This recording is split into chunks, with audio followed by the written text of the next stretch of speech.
kali ini kita melihat ya, masalah demi masalah terjadi di masa pandemi, di mana banyak bisnis tidak lagi bersemi, kehidupan tidak bersemi, banyak sekali ya. Nah, bukan hanya itu ya, jauh sebelum COVID-19 ini ada, kita sudah merasakan banyak sekali masalah. Apalagi di masa pandemi. Apa saja itu masalahnya?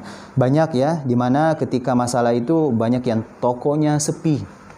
Ya, banyak yang punya bisnis akhirnya sepi pembeli. Lalu ada juga yang akhirnya dari kantor dimutasi. Lalu ada juga yang bisnisnya ditipu. Ada juga yang malah kena ada yang kena COVID begitu. Nah, kita kadang pada saat posisi seperti itu merasa, wah ini musibah buatku. Ini musibah untukku. Ini ujian untukku. Iya, betul. Itu bisa dikatakan ujian. Tetapi di kondisi yang lain, di sisi kehidupan yang lain, di teman-teman kita yang lain, kerabat kita yang lain, keluarga kita yang lain, ada juga yang merasakan seperti ini. Apa yang dia rasakan?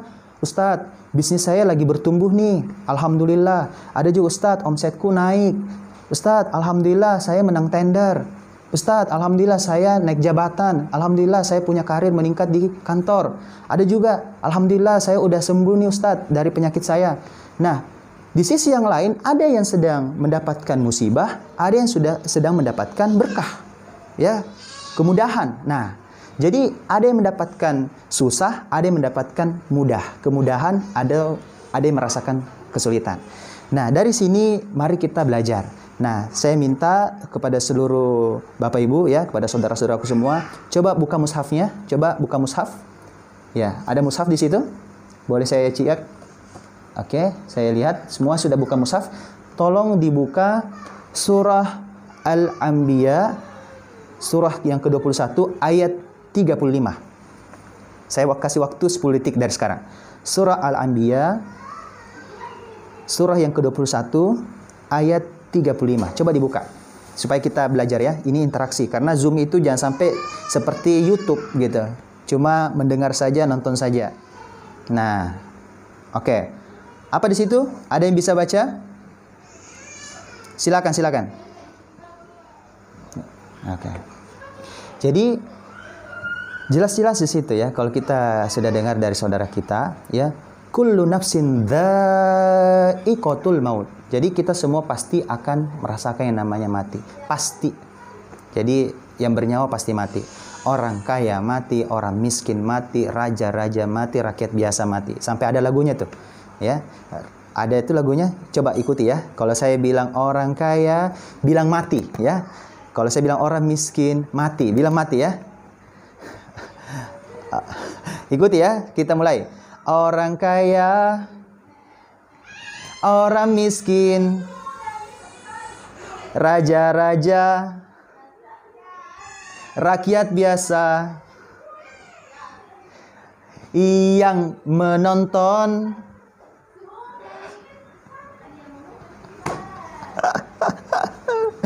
Udah ya. Cukup. Lanjut. Belum. Jadi yang menonton mati. Yang ceramah mati. Wih, kencang kali. Kenapa kencang sekali kalau bilang yang ceramah? Apa ada kedengkian di hati Anda terhadap saya? Semua nggak ada ya? Oke.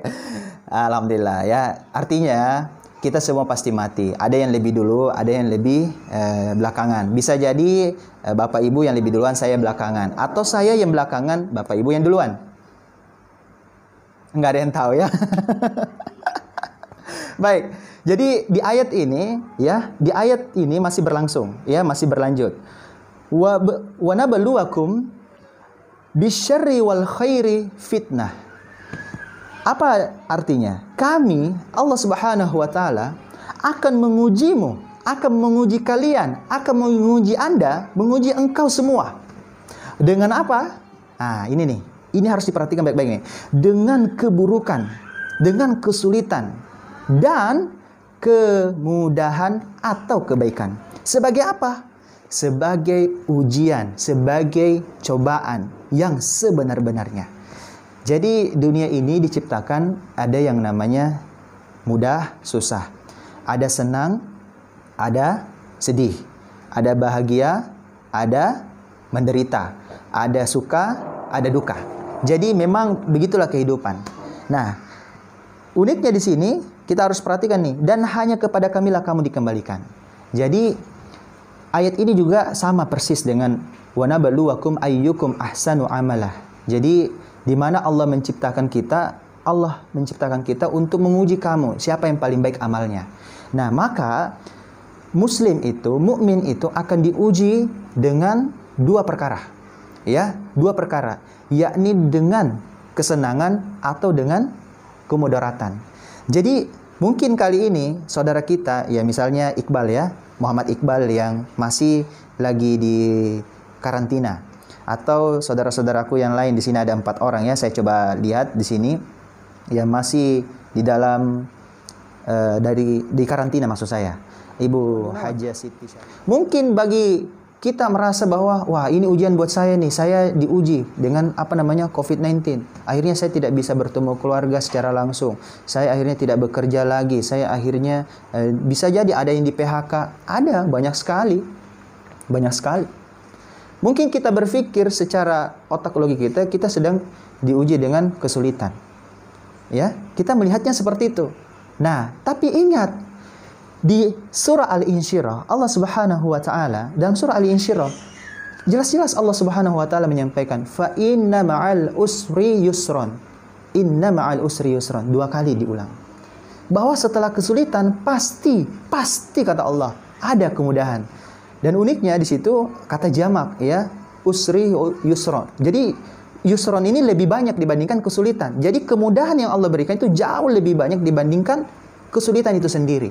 Maka sebenarnya yang jadi kata kunci pada ayat surah Anbiya ayat yang ke-35 ini bukan soal kesulitannya. Karena banyak orang ketika diberikan kesulitan, banyak yang lolos, banyak yang lulus dengan ujian kesulitan. Yang paling banyak tidak lulus adalah ketika mereka diuji dengan kelapangan.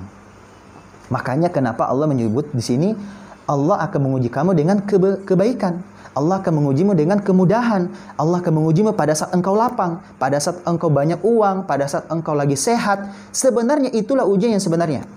Itulah ujian yang sebenar-benarnya.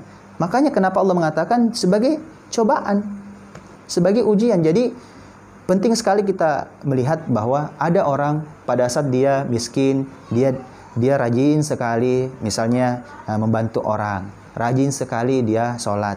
Giliran ketika sudah dikasih harta, ada jabatan, malah tinggal sholatnya. Ya, ditinggal sholatnya.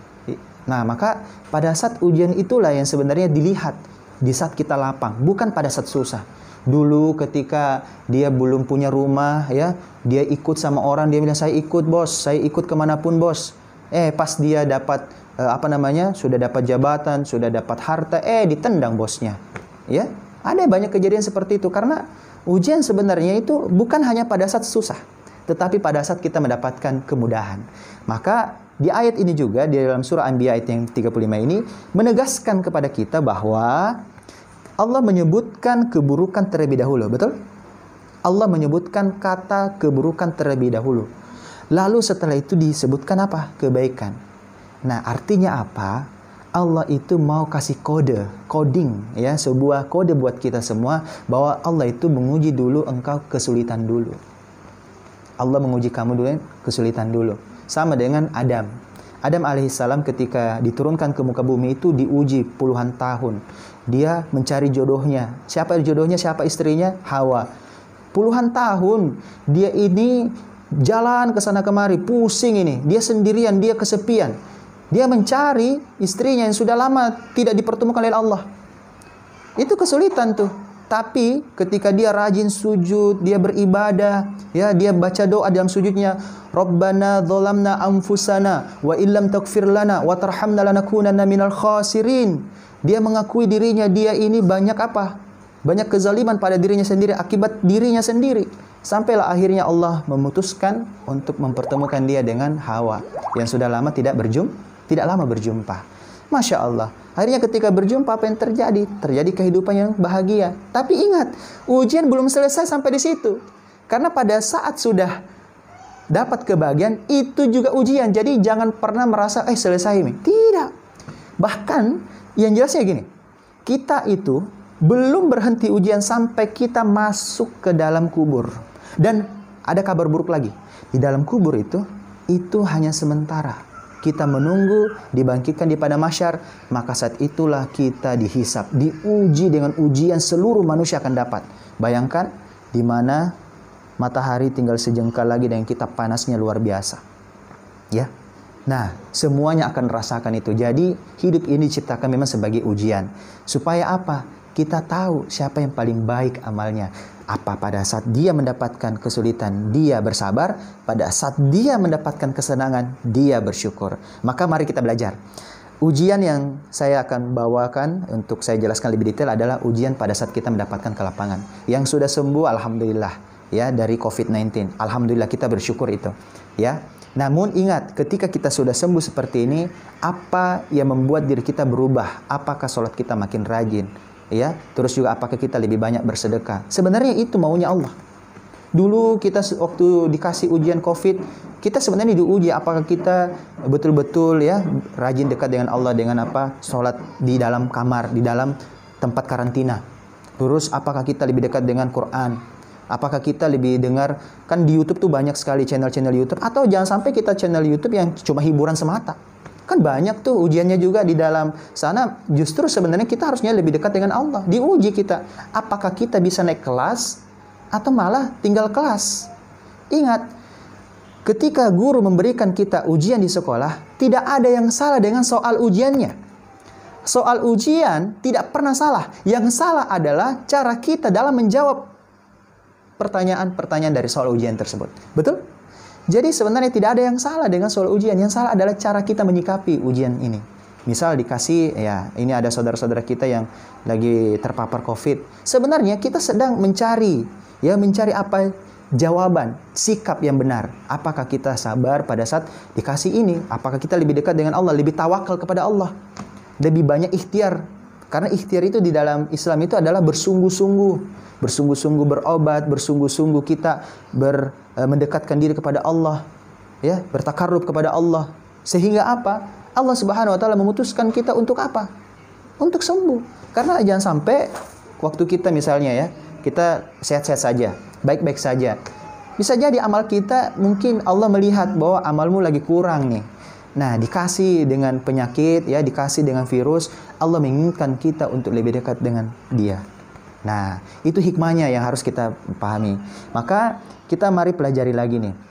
Bukan hanya ujian soal sakit, tapi juga soal ujian dengan harta. Ini nih, jadi ada 4 jenis ujian ya. Ujian pertama itu soal tahta, jabatan. Ada ujian harta. Ada ujian cinta, wanita. Yang keempat adalah ujian kuota. Memperbanyak waktu dengan gadget begitu misalnya ya, kita memperbanyak waktu dengan gadget, apa yang kita gunakan sewaktu kita dengan sebaik-baiknya dengan kuota yang kita miliki di HP kita. Di rumah misalnya sudah ada misalnya provider yang tinggal bayar per bulan, apa yang kita manfaatkan dengan kuota yang banyak ya, maka ini sebenarnya ujian. Mari kita cek. Ada 2 kisah yang akan saya sampaikan, 2 kisah. Simak baik-baik ya. Mudah-mudahan ini ada kuisnya juga nih supaya dapat hadiah. Ingat ya, ada hadiah. Ada hadiah ya. Oke. Siap disimak ya. Kisah pertama. Kisah dari sosok orang yang sangat kaya di zaman Nabi Musa. Sampai-sampai menjadi investornya Fir'aun.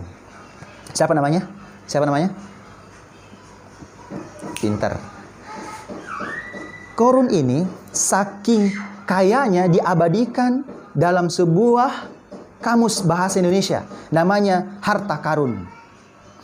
Jadi orang yang mencari harta karun, dia mencari hartanya korun. Lucu ya. Kenapa kita mencari harta karun? Padahal Allah sudah menenggelamkan hartanya, malah kita cari-cari. Lucu kita. Padahal ada harta yang kita cari itu namanya harta Sulaiman. Orang kaya tetapi dia bersyukur dibandingkan korun. Dia ternyata tidak bersyukur dengan harta yang diberikan oleh Allah Subhanahu wa taala. Allah uji dia dengan apa? Kelapangan. Allah uji dia dengan hartanya. Allah uji dia dengan kesuksesannya. Allah uji dia dengan kesenangan yang dia dapatkan. Tetapi apa sikap dia ketika dia dapat harta yang banyak? Dia menyebutkan sampai diabadikan di dalam Quran, surah An-Naml, ayat yang surah Al-Qasas, surah Qasas ayat yang ke-78. Saya ulangi, surah Qasas ayat 78. Kalau An-Naml ayat 40 itu sebentar, saya akan sampaikan juga. Surah Qasas ayat 78, Qarun diabadikan kata-katanya oleh Allah Subhanahu wa taala. Apa yang dia sampaikan ketika dia dipuji dengan hartanya, dia diberikan harta yang banyak. Dia bilang begini, innama utituhu ala ilmin indi. Naudzubillah. Kata-kata ini memang Al-Quran isinya, tetapi begitu sangat dibenci oleh Allah Subhanahu wa ta'ala, sampai diabadikan. Apa artinya? Innama utituhu, sesungguhnya aku hanya diberikan harta itu. Jadi ketika dia dipuji, dia dimintai sedekah misalnya, ya, terus dia sudah waktunya banyak sekali hartanya sampai-sampai itu untuk membuka berangkasnya itu butuh algojo kurang lebih berapa puluh orang untuk mengangkat kuncinya saja. Ketika dia dipuji, innama utituhu, dia mengatakan, sesungguhnya aku hanya diberi harta itu ala ilman indi. Dia sambil tunjuk dada. Apa dia bilang? Ini karena ilmuku. Dia bilang, ini karena gue hebat, ini karena gue jago. Saya yang punya ilmu, saya yang cari harta ini, saya jago, saya yang kerja keras. Ini karena kerja kerasku, ini karena ilmuku, ini karena jago saya. Dengan bangganya dia mengatakan itu. Tetapi apa yang terjadi? Allah tenggelamkan hartanya. Karena kenapa? Kesombongannya, bukan kesyukurannya.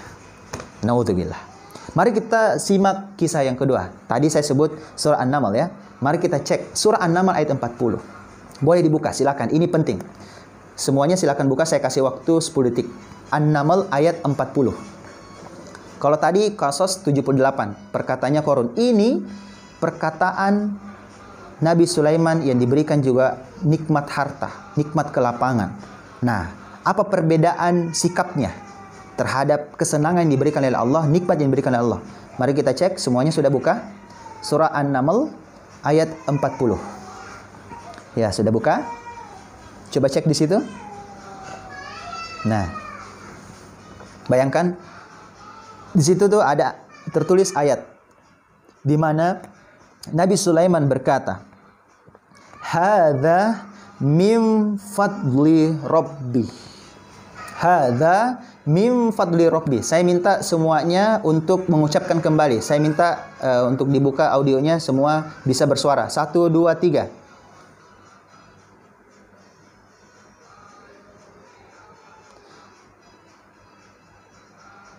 Satu kali lagi. Hadza min fadli Rabbi. Satu kali lagi, silakan. Satu kali lagi. Ulangi lagi.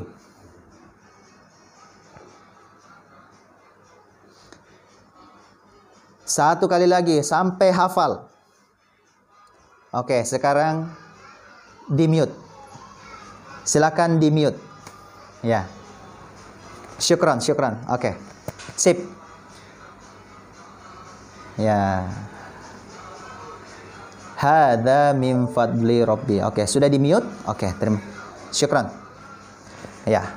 Izinkan saya menyampaikan makna dari kata-kata Nabi Sulaiman ini. Dua sosok yang kaya raya. Tidak ada yang mampu mengalahkan kekayaan dari Nabi Sulaiman. Sampai akhir hayat, walau kekayaan Jeff Bezos yang kali ini, yang hari ini, detik ini mendapatkan gelar sebagai orang terkaya di dunia dengan kekayaan sudah lebih dari 1.000 triliun rupiah, itu ternyata belum bisa mengalahkan kekayaan Nabi Sulaiman. Apa yang membuat Nabi Sulaiman makin kaya, makin sukses, makin diberikan nikmat? Karena dia tahu cara bersyukur. Dan uniknya cara bersyukurnya, dia mengatakan begini ketika dia dipuji, begitu ya, dapat pujian begitu, dia tidak terbang. Ketika dihina, dia tidak tumbang. Tetapi apa yang dikatakan Nabi Sulaiman ketika diuji, dia mengatakan, hadza min fadli Rabbi. Dengan hati yang tenang dia menyampaikan itu. Artinya apa?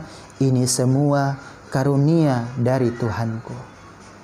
Jadi kalau ada nikmat, ya, Ingat bahwa itu semua ujian dari Allah. Maka jangan mengatakan, oh ini saya karena saya hebat. Oh ini karena saya belajar di S2, S3 di mana. Kalau kita menyampaikan itu apa bedanya kita dengan Qarun yang membanggakan kehebatannya karena ilmunya. Ya, membanggakan karena kerja kerasnya.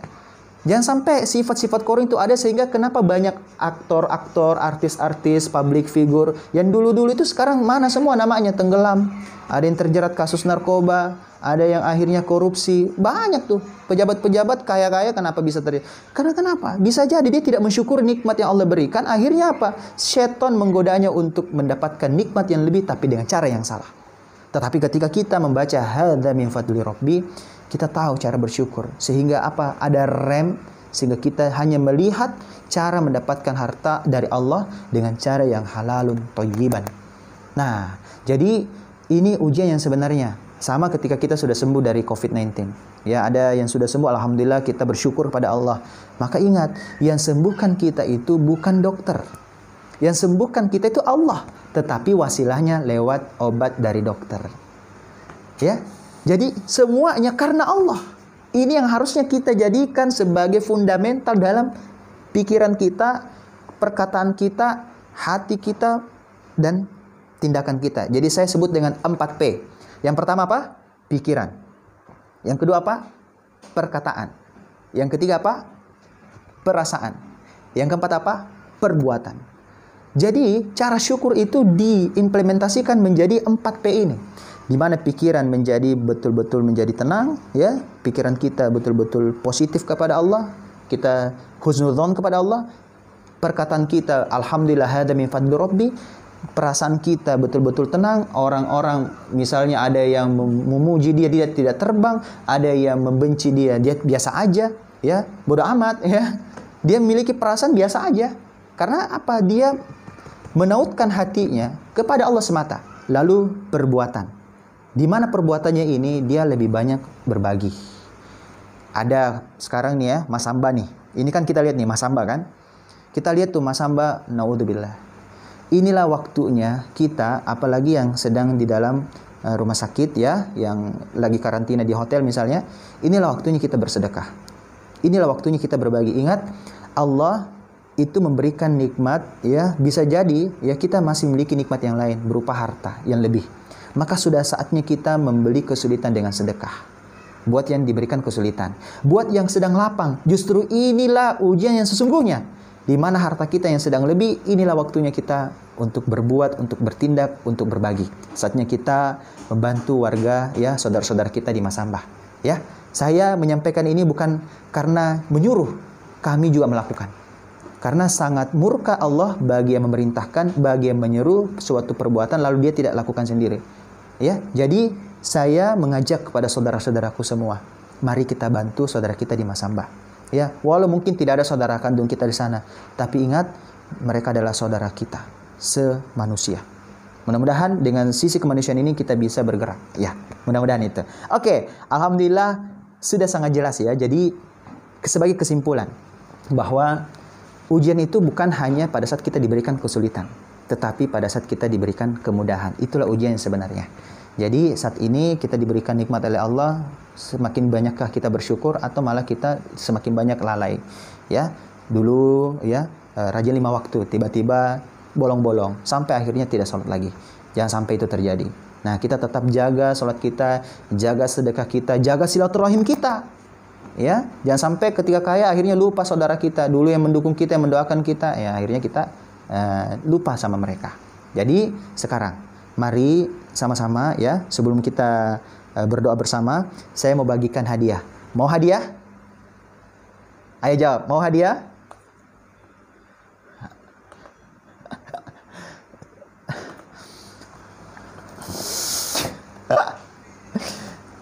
Seru. Oke, cara mendapatkan hadiahnya, salah satunya bisa dipilih. Yang bisa jawab, angkat tangan.